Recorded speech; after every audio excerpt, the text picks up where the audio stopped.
Salut, c'est Snucky et aujourd'hui on va voir pourquoi est-ce que Apple reste en quelque sorte dans sa bulle. Quand je parle de l'isolation d'Apple dans sa bulle, je parle par exemple du système d'exploitation qui n'est pas le même, iOS, des chargeurs qui sont pas les mêmes et plein d'autres choses qu'on va voir dans cette vidéo. Alors déjà, Steve Jobs, le créateur d'Apple, a instauré des valeurs dans sa marque. Par exemple, la simplicité. Pour un oui chez Apple, il y a peut-être, je sais pas, 1000 noms. Et lors de la création du Macintosh, il a fait souder tous les composants à l'intérieur pour que personne ne rajoute des choses à sa machine. Par exemple, l'iPhone, quand il a découvert qu'il y avait des gens qui trafiquaient l'iPhone, qui changeaient les batteries, qui changeaient l'écran ou autre, il y a fait installer des vis propriétaires, les pentalobes, qui lui rentraient l'accès à l'intérieur du smartphone impossible, tout simplement parce qu'il n'aimait pas qu'on touche à l'intérieur de son bébé, de sa machine. Pour lui, un produit, tu le vends tel quel, il doit rester tel quel. Et on voit qu'Apple garde encore aujourd'hui cette politique. Par exemple, les Mac mini, ils ont soudé les composants à l'intérieur. Je crois mon Mac, les composants à l'intérieur sont soudés.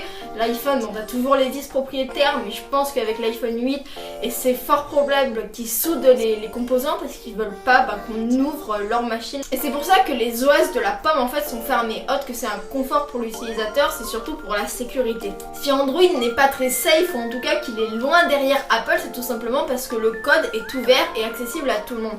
Par exemple, les marques qui fabriquent des smartphones et qui veulent intégrer Android à leur smartphone vont trouver la clé d'Android très facilement et ils vont pouvoir y rajouter, y personnaliser à l'aide de surcouches pour que ça adhère au téléphone.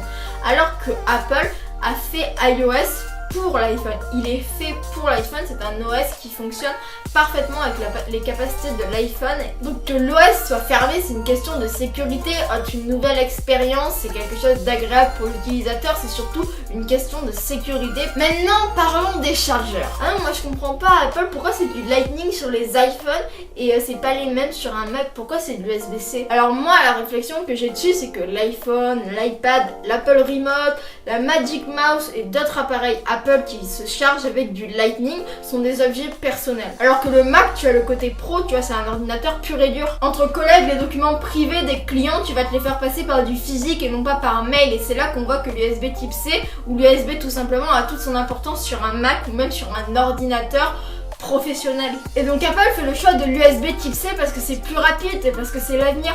Bientôt tout le marché fonctionnera sur du sans fil ou pour les rebelles sur l'USB type C. Personnellement, j'attends que ça quand tu utilises un Mac ou un ordinateur équipé d'USB type C et que tu es obligé de te trimballer plein d'adaptateurs, l'adaptateur USB-C vers USB-A et USB-A vers USB-C, c'est énormément pénible parce que par exemple moi mes amis que je dois leur passer des choses par clé USB, si je leur passe une clé USB-C, ils vont être en mode comment je branche ça? Donc c'est pénible, tu vois, par exemple mon disque dur il est encore avec de l'USB-A et je suis obligée d'y brancher mon adaptateur. Et moi j'attends qu'une chose, c'est que le marché soit enfin bien développé et que l'USB type C soit bien ancré, qu'on vire tous les autres ports USB et qu'on garde juste l'USB-C. Et c'est ce qui va se passer, mais je pense qu'il faut attendre encore un peu de temps et c'est vraiment dommage. Si tu as l'occasion d'avoir un ordinateur 100% USB-C, achète-le. C'est un gain de temps parce que t'as un seul port qui fait tout. Bref, et si je te parle d'explosion? Alors je te vois venir, arrête de me parler du Note 7, Samsung est largement pardonné avec le bébé qui nous a pondu cette année. Alors tu t'en doutes, j'ai dit ça pour la ride, mais même si le S8 est vachement beau et hyper alléchant et il innove, j'irai pas forcément l'acheter pour ça, j'attends la fin d'année avec Apple et son iPhone 8. Et dans le cas connu du Note 7, l'explosion a été causée par le design qui compressait la batterie et comme le disait Samsung, ce sont des cas rares et isolés et des iPhones par exemple qui explosent, ça existe. Regarde-moi mon iPhone 3GS qui il y a quelques années me servait d'iPod, a vu sa batterie gonfler et elle a failli exploser parce qu'il était en charge avec un chargeur non certifié. Un jour l'iPhone était branché et quand ma mère est rentrée du travail, elle a vu que la batterie avait gonflé, qu'elle avait décollé l'écran et elle l'a tout de suite débranché par peur justement que ça explose.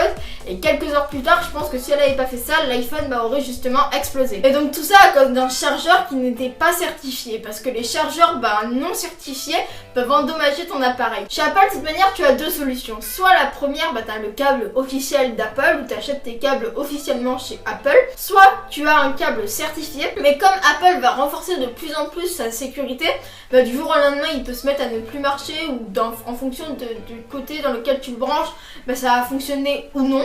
Donc le meilleur plan en fait chez Apple, c'est d'avoir un câble officiel, même s'il casse beaucoup plus rapidement. Et donc dans la cohérence d'Apple, avoir un système clos et hyper sécurisé, bah, on a des chargeurs qui sont limités à Apple, et c'est justement pour garder cette sécurité. Donc pour conclure, je suis encore une fois d'accord avec Apple, et de toute manière c'est une marque avec laquelle je suis en accord avec son message et avec ce qu'elle propose comme valeur.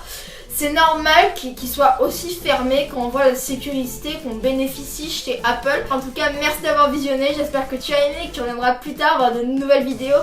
Et surtout, le plus important, stay yourself.